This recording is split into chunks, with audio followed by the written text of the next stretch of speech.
An assassination is only effective against the side that has strong leaders. It has no use against the side that is amorphous, constantly shifting, sort of a non-concrete oligarchy or bureaucracy, or when the structure of the organization of your enemies is constantly changing and not, it's never obvious. There's never an obvious one man at the top. Insofar as they have leaders, those leaders are sort of operating in the shadows, behind the scenes, pulling strings. They're sort of puppeteers. They're not leaders in the heroic sense. They do not have the capacity to inspire people. An assassination is only strategically useful if your enemies have the ability to inspire people. If their strongest leaders could inspire people, then those are the leaders that it makes sense to take out. There's no honor in it either way. I think the most honorable form of violence is just meeting your enemies in open battle. The unfortunate thing about the age that we live in is that's really never an option. And so there's just this huge asymmetry.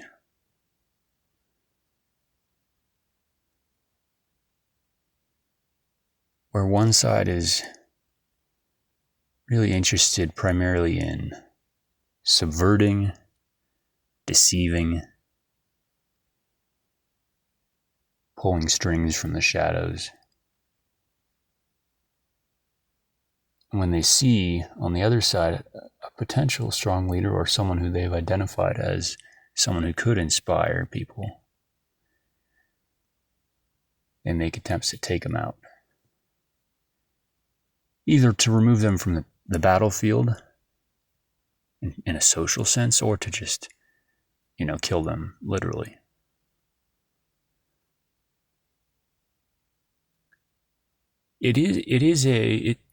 It's an interesting observation because it's revealing about the nature of the two sides. If a left-wing figure today were assassinated, it would only help the left. There would be no loss for folks on the left. Because they don't have strong leaders in a heroic sense. They don't have those types of figures that really do inspire people in a real way. They have figures that people look up to. But that would only be applicable in the sense that if someone was assassinated on the left, people would make a martyr out of them. And narratives would be spun up that would work to their advantage, which would be true on both sides. But the left is unique. There's this, liberalism broadly. It's not even really politics. It's just Western liberalism. It's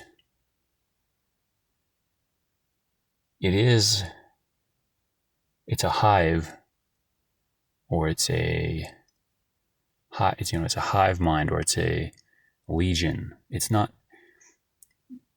a, Christianity is all centered around Christ. That was one leader, or, it's changed obviously dramatically, but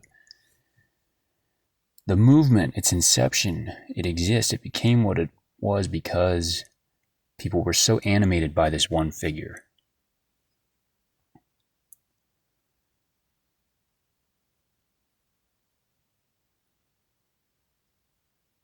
I think good people or sincere people or people who are interested in truth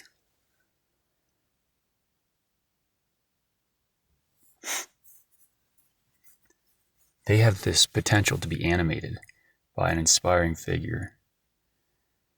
It could be a religious figure or a political figure, it could be anything, but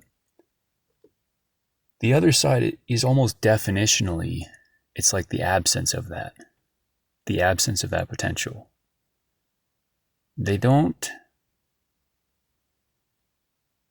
They're so spiritually disconnected. And they suffer so greatly from the disease of liberalism that it's like an inoculation to the possibility of being inspired, being animated by a great leader. Liberalism is antithetical to the great man. And the only time, just purely speaking from a strategic standpoint, when it makes sense for a side to assassinate their enemy is when the enemy is this great man figure who, without him, the same things would not be capable. On the left or in sort of liberal culture, there's no one person you can ever point to who, without them, it would not go on. That's like definitionally the nature of it, is that it is this amorphous thing that goes on without any one will.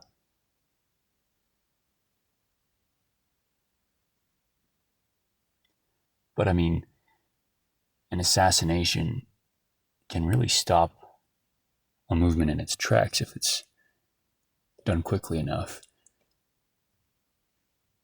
It can also make a martyr. But I mean, this is why they killed Jesus.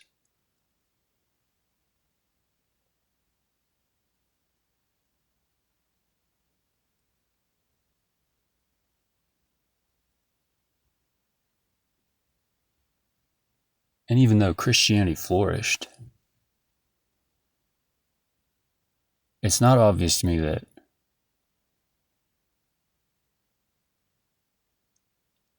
that those who considered themselves the enemies of Jesus were not successful in the long run. At least up to this point, it seems like they were.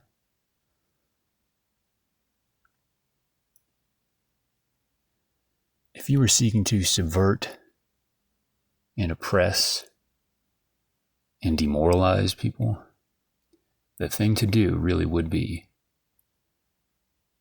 to eliminate any great man that shows any potential for animating people.